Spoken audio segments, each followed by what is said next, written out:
Voilà maintenant 6 mois que Cécile Prévost prépare cette étape du Résilience Tour à Lourdes.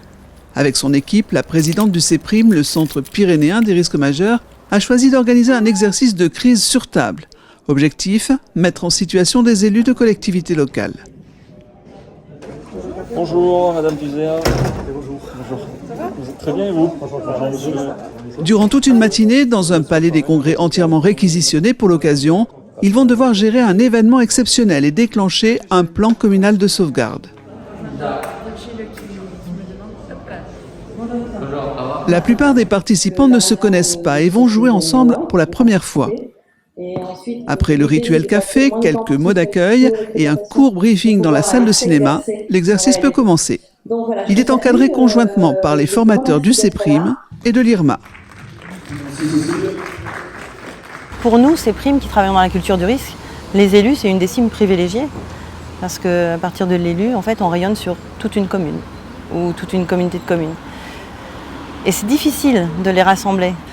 Alors là, les élus sont en condition de crise sur un territoire qu'ils ne connaissent pas. Ils ne sont pas censés non plus être à cet endroit-là dans leur vie pour le jouer.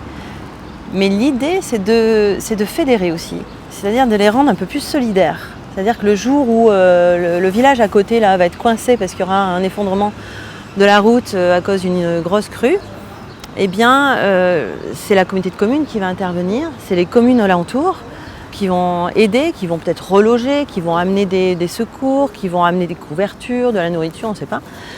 Ce que l'on aura fait aujourd'hui, en fait, je pense, va se retrouver dans les situations vraiment d'urgence réelles. Là, vous avez 60 élus du département, des 65. C'est la première fois qu'on fait ça à cette échelle-là. Et pourquoi les élus ? Elle a très bien expliqué, Lucille, pourquoi les élus ? Parce que c'est le premier maillon.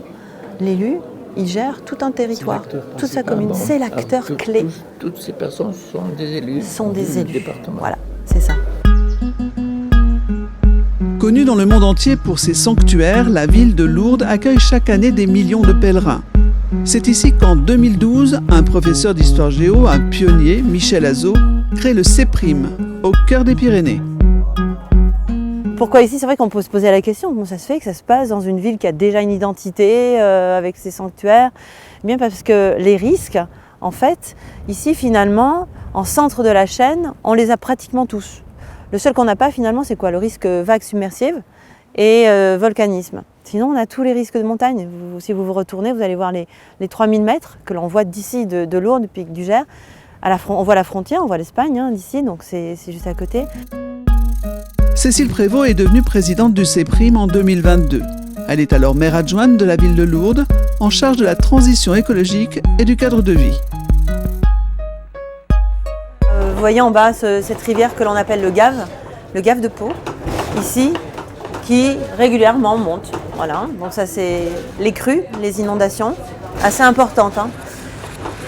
Vous voyez là, j'ai une problématique risque feu de forêt et ils partagent l'espace avec un risque sur les pistes, elles passent là en fait, elles sont dessous, on ne les voit pas depuis le funiculaire.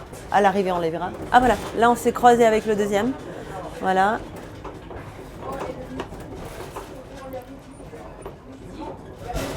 Après, on a quoi comme risque ? Là, on est en zone sismique. C'est la zone sismique numéro 1 en France. Inaugurée en 2013, la Maison du risque sismique, récemment rebaptisée Épicentre, est là pour informer le public sur le thème. On a la chance d'avoir volé, alors elle n'est pas là aujourd'hui, c'est dommage. Le bâtiment appartient à la mairie, c'est complètement mis à disposition et à la gestion et à l'animation du CEPRIM. Et on a 4 langues. Il y a également la gratuité, qui attire énormément de gens, parce que du coup, en effet, les gens arrivent en face en attendant de prendre le funiculaire, ils ont 20 minutes, ils rentrent, c'est gratuit, du coup, ils rentrent un peu plus loin, et puis ils vont s'intéresser ici au phénomène de la résonance, un peu plus loin, ils vont aller s'intéresser au phénomène de la liquéfaction. Donc à chaque fois, il y a des maquettes interactives, qui fait que c'est hyper ludique. Allez, Aquila, il est déjà assez intense, donc hop, je vais en Italie, et je lance l'expérience.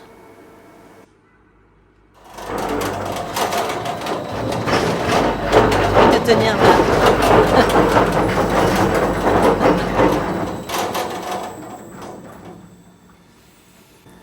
Ça secoue, non? Ouais. Là, oui, ça secoue, heureusement qu'il y a la barrière. Ouais. C'est bref, hein, mais... C'est ça. Le temps d'un séisme, c'est bref, mais c'est... Cette maison, qui vient de fêter ses 10 ans, est un centre de ressources unique en son genre. Elle reçoit des visiteurs de la France entière. Certaines classes de scolaires viennent même de Paris ou de Bretagne. Tout naturellement, Lourdes est devenue une étape du Résilience Tour et le CPRIM, l'un de ses fidèles partenaires. Le CPRIM l'a montré aussi déjà l'an dernier avec sa volonté de déployer plusieurs actions et de nouveau au rendez-vous pour cette édition 2023 du Résilience Tour. N'a pas forcément besoin du Résilience Tour aussi pour œuvrer toute l'année, parce que c'est sa mission, on va dire, au quotidien, de sensibiliser le grand public et d'aider à la formation des acteurs locaux. L'idée, c'est de pouvoir aussi montrer que différentes structures, différentes tailles d'associations même ça peut être des entreprises, des collectivités, peuvent porter des actions, engager des choses sur le territoire et qu'elles ont un impact positif en termes de sensibilisation, en termes de prévention et de préparation du grand public ou des acteurs de la gestion de crise. Chaque étape du Résilience Tour est une invitation à la découverte et aux rencontres, avec des structures, quelle que soit leur forme, des initiatives, des villes ou des régions, mais surtout des hommes et des femmes qui s'engagent. Lourdes, le CPRIM, épicentre, ne serait rien sans eux.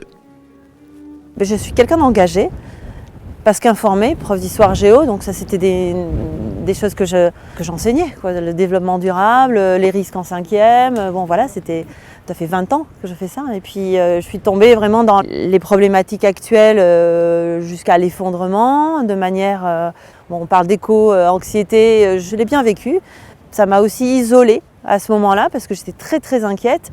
Et l'action en fait est venue calmer tout ça, calmer l'anxiété.